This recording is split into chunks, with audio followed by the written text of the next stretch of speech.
Europe 1. Votre invité ce matin, Sonia Mabrouk, c'est le secrétaire général de la CFDT. Bienvenue sur Europe 1 et bonjour Laurent Berger. Nous allons bien sûr parler de pouvoir d'achat, c'est une matinale spéciale, mais c'est lié. Nous parlons d'abord d'emploi. Le gouvernement se félicite d'un taux de chômage au plus bas depuis près de 15 ans. D'un taux d'emploi au plus haut depuis des années. 1 million d'emplois créés depuis 2017, se targue l'exécutif. Est-ce que ce sont des bonnes nouvelles dont il faut se féliciter ce matin ? Vous savez, moi je suis engagé depuis toujours sur la question de l'emploi, y compris professionnellement. C'est une bonne nouvelle quand le chômage baisse. C'est une bonne nouvelle d'abord parce que le chômage, ce sont des femmes et des hommes qui subissent le non-emploi. Donc c'est une bonne nouvelle. Ces chiffres, ils nous disent quoi ? Ils nous disent qu'on a bien fait de maintenir l'activité pendant cette période de Covid avec des mesures que nous avons réclamées en termes d'accompagnement des entreprises et des salariés. Et puis, ils nous disent aussi qu'on va pouvoir peut-être un peu plus, en tout cas, s'occuper de ceux qui sont le plus éloignés de l'emploi. Parce qu'il reste, malheureusement, ces chiffres, ils cachent aussi des réalités. C'est qu'il y a encore plusieurs millions de personnes qui sont des demandeurs d'emploi à longue durée et qu'il va falloir accompagner vers le retour à l'emploi. Mais moi, je suis pas un syndicaliste qui expert les mauvaises nouvelles pour pouvoir agir. Quand il y a des bonnes nouvelles, tant mieux. Ça veut dire qu'il faut continuer à agir parce qu'on est encore loin du compte. Il y a encore presque 5 millions de personnes qui subissent le chômage dans notre pays. Bien sûr, une bonne nouvelle, mais n'oublions pas que le chômage partiel a soutenu et soutient encore l'économie. C'est-à-dire ça, c'est un élément essentiel pour comprendre ce que nous vivons. Oui, le chômage partiel, c'est aussi un peu les politiques mis en œuvre parce qu'on a discuté avec les organisations syndicales et les organisations patronales. Et donc, je crois que quand on a un résultat collectif, il faut s'en réjouir. On n'a pas besoin de pointer les vainqueurs dans cette affaire-là. C'est nous tous qui gagnons quand il y a moins de chômeurs parce qu'il y a des personnes qui vivent mieux. C'est important ce que vous dites, c'est nous tous, parce qu'évidemment, ce sont les derniers chiffres avant le scrutin présidentiel et cela fait dire au gouvernement qu'Emmanuel Macron est le président de l'emploi. Ça sonne comme un slogan de campagne, c'est-à-dire que c'est un bilan qui serait positif à porter à son crédit. Mais là, on va rentrer dans une période où c'est la campagne, où chacun va jouer sa partition. Et donc, moi, je ne vais pas rentrer là-dedans, c'est pas mon boulot.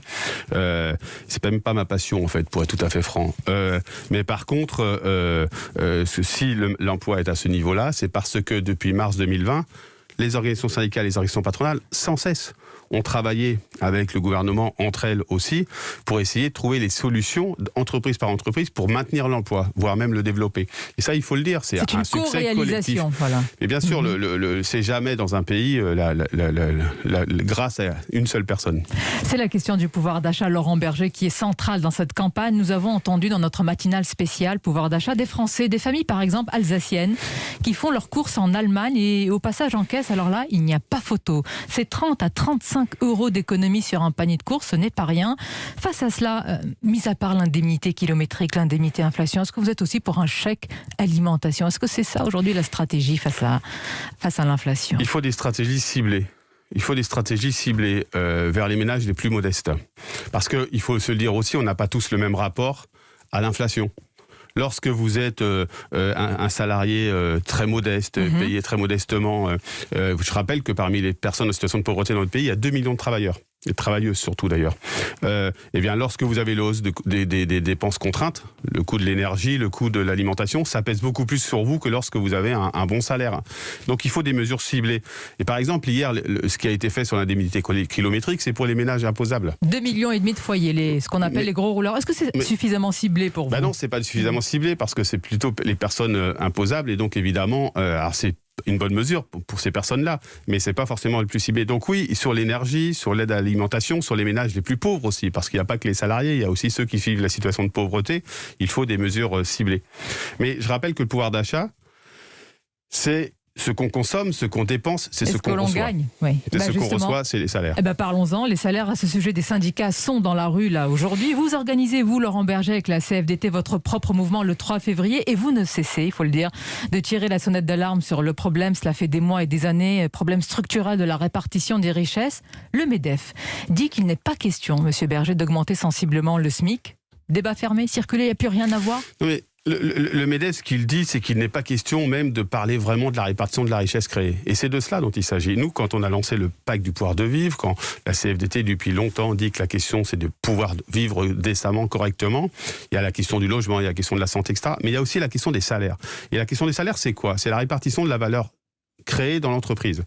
Et aujourd'hui, dans tout un tas de secteurs, et nous, on fait des mobilisations, le 3 avec les travailleurs dits de deuxième ligne, les travailleurs du back-office, comme dit Denis Maillard dans un livre très bon. Tous ces travailleurs, ils sont aujourd'hui avec des salaires qui sont indécents. Et ils se sont rendus visibles. Donc c'est secteur par secteur que nous, on veut mobiliser. On veut mobiliser dans tous les secteurs où les salaires sont trop faibles. C'est ce qu'on fait. Vous êtes deux partenaires. Vous êtes face à un mur qui vous dit non. C'est la profitabilité de l'entreprise qu'il faut sanctuariser et maintenir, justement pour qu'il y ait de l'emploi et du pouvoir d'achat. Le patronat, il faut qu'il comprenne que maintenant, il faut rendre un peu. Pendant cette période, et d'ailleurs, ils nous font parfois des leçons sur les dépenses publiques, mais heureusement qu'il y a eu la puissance publique pour financer l'économie pendant cette période. Donc, il faut maintenant rendre un peu. Et rendre un peu, ça veut dire que là où il y a des marges, là où il y a des salaires qui sont indécents, qui sont trop bas, qui sont en dessous du SMIC dans les branches professionnelles, ils se doivent de négocier. C'est insupportable. Il y a encore presque aujourd'hui... Ce n'est pas ce qu'ils sont en train de faire ? Ils ne sont pas en train de négocier ? En tout cas, dans certaines branches, oui. On vient de signer, par exemple, dans la volaille, on réclamait, il y avait 12 échelons qui étaient en dessous le SMIC. Donc on vient de rectifier ça par un accord salarial le week-end dernier, mais il y a encore beaucoup de branches professionnelles ou beaucoup d'entreprises où il n'est pas question de négocier, ou en tout cas des négociations qui sont indignes. Je vous prends un exemple. Dans les services à la personne, la différence entre le premier échelon de la grille salariale et le dernier, c'est 22 centimes. Ça veut dire que toute votre vie, quand vous êtes travailleurs, et c'est des travailleuses, ce sont des femmes dans ces secteurs-là, toute votre vie, vous êtes au SMIC. Et donc le sujet n'est pas simplement le SMIC, qui doit être valorisé parce qu'il y a de l'inflation. Il est l'ensemble des salaires et de la répartition de la richesse. Que dites-vous à Geoffroy Roux de Bizet, mais plus largement d'ailleurs aux petits patrons, aux PME qui vous disent mais les entreprises sont tellement ponctionnées, ce n'est plus possible, Monsieur Berger, ce n'est plus possible. Non, elles ne sont pas tellement ponctionnées, elles ont été largement aidées. Mais non, mais elles ont été largement aidées pour maintenir aussi l'emploi dont nous nous sommes félicités en début d'entretien. Personne s'en est offusqué parce qu'on a soutenu ça. Mais maintenant, dans tout un tas d'entreprises, il y a eu des marges. Il y a eu des dividendes versés comme jamais dans l'année 2021, comme jamais. Et donc, ça veut dire qu'il y a eu de la richesse créée. Si on rend aux actionnaires, maintenant, il faut rendre au travail. Ça veut dire aux travailleurs ce qui a été créé comme richesse. Et encore une fois, dans les entreprises où il y a des difficultés économiques, où il y a des pertes, les équipes syndicales, elles ne sont pas dingues.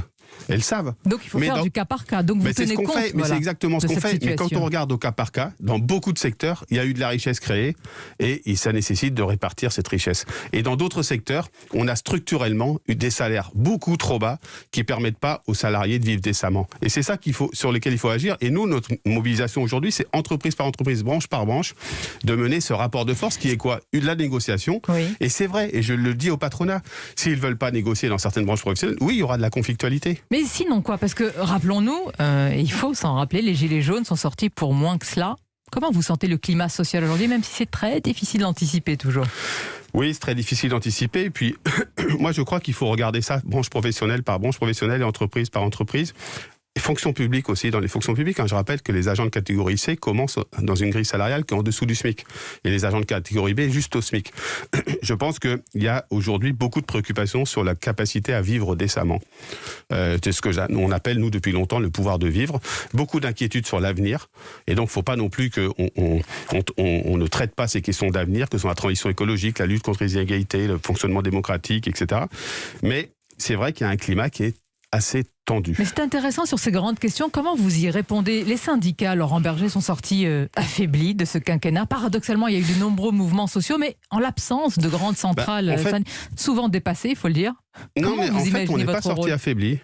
Non, je crois pas. Qui a lancé... Vous voyez fort et grand en ce moment. Qui a lancé le pacte du pouvoir de vivre ? Qui a alerté sur la question de la nécessité d'allier la transition écologique ? Il est vrai, c'est vous depuis des mois et des années. Qui, pendant cette période, a fait que les entreprises continuent de fonctionner. Les travailleurs, parce que les organisations syndicales, les représentants des salariés ont été extrêmement présents et extrêmement mobilisés. Et donc, bien sûr, on a tendance, et on voit bien dans les enquêtes un peu globales, la cote de confiance. D'ailleurs, la cote de confiance des syndicats, elle a augmenté de 5 points. Vous nous dites que vous faites un travail de fond, en réalité, sous les radars. Mais oui, mais c'est exactement ça. On fait un travail de fond sous les radars. Alors, des fois, on sort des radars, mais l'objectif n'est pas d'être dans les radars, en fait, pour être tout à fait franc. L'objectif, c'est qu'on fasse ce travail-là quotidiennement. Quand vous obtenez 4% d'augmentation pour les travailleurs de la volaille, 16% d'augmentation pour les travailleurs de l'hôtellerie, café, restaurant. Quand vous obtenez 5% d'augmentation pour les travailleurs des paysagistes, tous ces travailleurs dont on ne parle jamais, eh bien vous faites ce travail syndical qui est malheureusement pas suffisamment reconnu, mais qui est absolument nécessaire pour le concret de la vie. C'est un travail syndical sur le terrain. Vous avez aussi un rôle politique. Vous aviez dit il y a quelques semaines, Laurent Berger, que vous ne vous prononceriez pas pour un tel ou tel candidat, mais pour le candidat du camp républicain face à l'extrême droite. Oui. Quel que soit le candidat, dites-vous, du champ républicain. Oui, bien sûr. Oui, bien sûr. L'extrême droite, c'est un parti, ce sont des idéologies, des idées qui sont antinomiques avec les valeurs universalisme, les valeurs de droits de l'homme, de droits des travailleurs, de dialogue, que sont celles du syndicalisme. Donc la CFDT est extrêmement claire sur le sujet. Elle ne prendra pas position, la CFDT n'a pas de candidat, mais la CFDT se battra toujours contre l'extrême droite. C'est intéressant, vous dites qu'elles sont antinomiques par rapport aux valeurs républicaines qui sont les vôtres, bien sûr, mais est-ce qu'elles sont antinomiques avec le combat que vous portez, par exemple, pour une certaine partie des classes populaires, Marine Le Pen est la candidate de ces Français-là et du pouvoir d'achat? Qu'est-ce que vous répondez à cela? D'abord, l'extrême droite a une partie des voix des Français, des milieux populaires.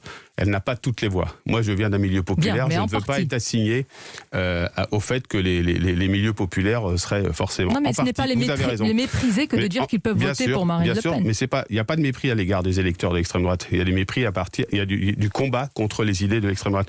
Mais ce qu'il faut dire, c'est que dans une société, le socle, ce sont les valeurs et les principes.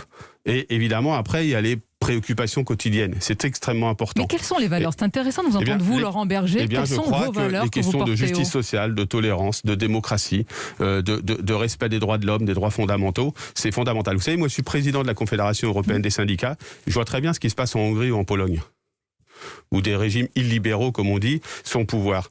Le droit des minorités est bafoué.